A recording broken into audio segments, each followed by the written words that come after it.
Taurus, welcome to another timeless reading. So, dahil timeless reading ito, kahit kailan nyo po ito makita, kahit anong year, month, date pa yan.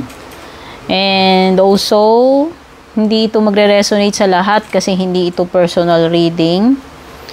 Gawin nyo lamang gabay ito, no? Walang guarantee itong mga card readings na to na magkakatotoo or totoo. Kayo pa rin ang may hawak ng buhay ninyo, decisions and actions ninyo.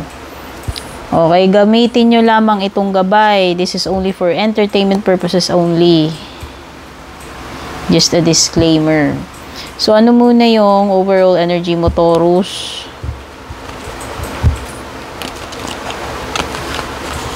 If you are interested sa personal reading, send lang po kayo ng PM sa aking FB page. Pa-like and follow na rin kung hindi pa po kayo naka-like and follow doon. At kung bago ka dito, don't forget to subscribe din sa aking YouTube. Pati na rin sa aking Instagram and TikTok. Pati FB page.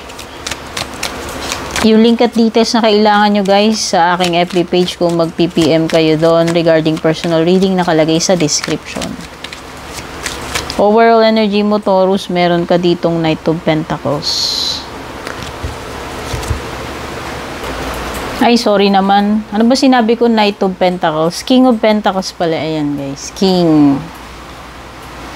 So, nakikita ko, magiging very proud ka of something na ma-achieve mo, Taurus. No? So, para sa'yo, ikaw ay isang established na pagdating dyan sa field mo, kung ano man yung career mo, ginagawa mo. Pwedeng ikaw ay magaling dyan sa ginagawa mo, expert, no? At nakikita ko dito na sa overall energy mo, masisecure mo kung ano man itong gusto mong i-secure, no? Halimbawa, gusto mong i-secure itong kabuhayan mo, makakakuha ka ng business, yan. Or gusto mong i-secure itong kalupaan na yan, bibilin mo yan. Yung parang ano, meron kang malakas na potential na kung ano yung mga ninanais mo, madalas na a-achieve mo. Okay, yan. Pwedeng nagmamanifest ka dito eh. So, magaling ka pagdating sa pag-handle ng resources mo, kabuhayan mo, yan yun. Okay, so what will be the challenge naman for you? If ever, ano yung magiging challenge para kay Taurus?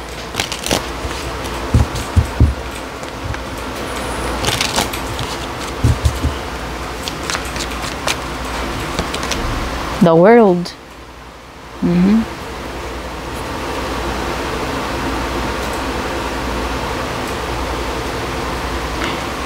Ang nafe-feel kong challenge dito, parang hindi ka pa ready to move on, Taurus, kung ano man itong tinutukoy na to. Para sa'yo, hindi pa tapos lahat-lahat.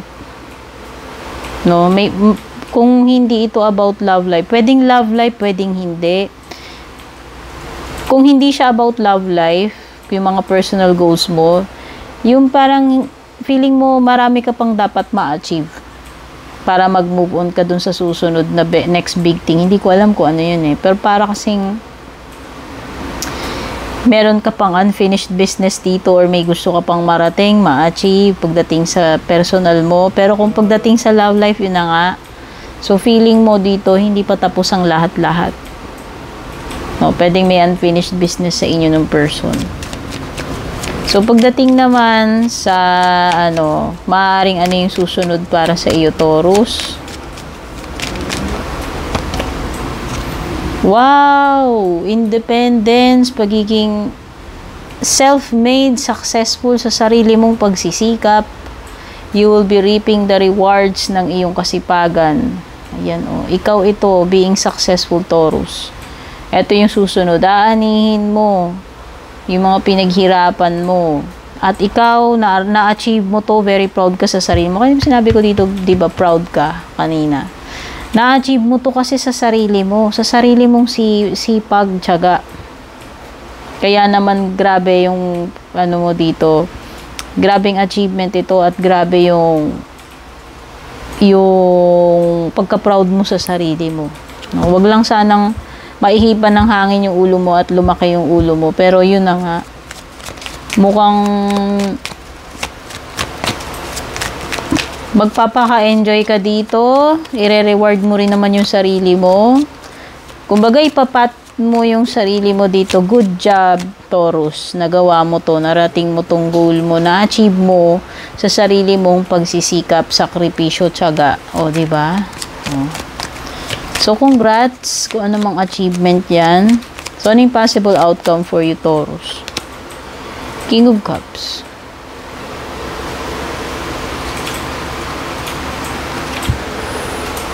As an outcome, ewan ko, this is something about, this card is talking about a sentimental value. Hindi ko alam. Pero there is something dito na parang itinuturing mong napaka-importante, napaka-valuable, and malaki yung sentimental value sa'yo. Hindi ko alam, pero siguro ito, whatever itong mga na-achieve mo dito, pwedeng yun eh. Kasi nga, siguro pwedeng ikaw ay nanggaling sa mahirap na, kumbaga dati hirap ka, and then, hindi mo yun ma-imagine sa sarili mo paano mo na-achieve tong mga to. Yung mga hardships na pinagdaanan mo na parang almost impossible, pero na-achieve mo. So, sa tingin ko, yun yung sentimental value for you. Kung ano man yung mga na-acquire mo dito, halimbawa, nakapagpundar ka ng property, bahay, condo, townhouse, lupa, bukid, negosyo, sasakyan, o kung ano man mga possessions meron ka ngayon, sa tingin ko, hindi lang siya para sa'yo material thing. So, this is something na nag-e-evoke yung iyong emotions and yung sentimental value, sabi ko nga. Hindi lang siya bagay para sa iyo. Hindi lang siya material. Meron siyang sentimental value. Yun yung simbolo ng mga pinagdaanan mo and achievement mo. O, diba? Yan yung nafe-feel ko. Okay? So, pwedeng you are dealing here with another earth sign na kapareho mo, or pwede may water sign. Okay? Tignan naman natin when it comes to your love life.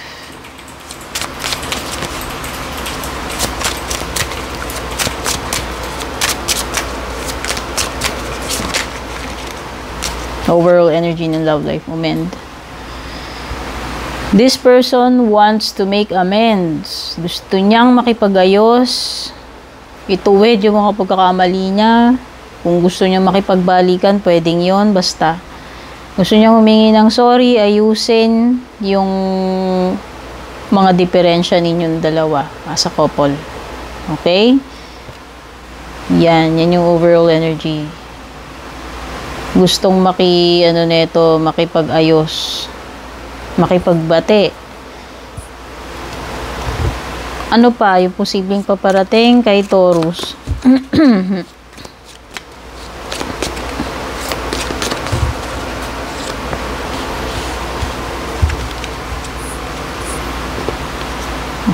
You will be taken care of in difficult times. Kung meron man mga mahihirap na sitwasyon, no, hindi ka basta-basta mapapano. Parang may andyan yung mga angels mo, yung mga good forces na tutulong sa iyo. Okay? Pwedeng yun. Pwedeng may mga divine beings na magpoprotekta sa iyo, tutulong sa iyo sa mahihirap na sitwasyon. Or, if ever man nakailanganin mo dito ng pinansyal or magkaroon ng difficult time, sa tingin ko meron kasapat na ipon, pera para dyan. Kung kakailanganin mo man. Okay, in the future. So, tignan na natin yung closing message. Kumbaga pwedeng napag-ipunan mo na yan, napaghandaan mo if ever magkaroon ng mga crisis, no? Lalo na sa pera. Meron kang naitabi na ipundar.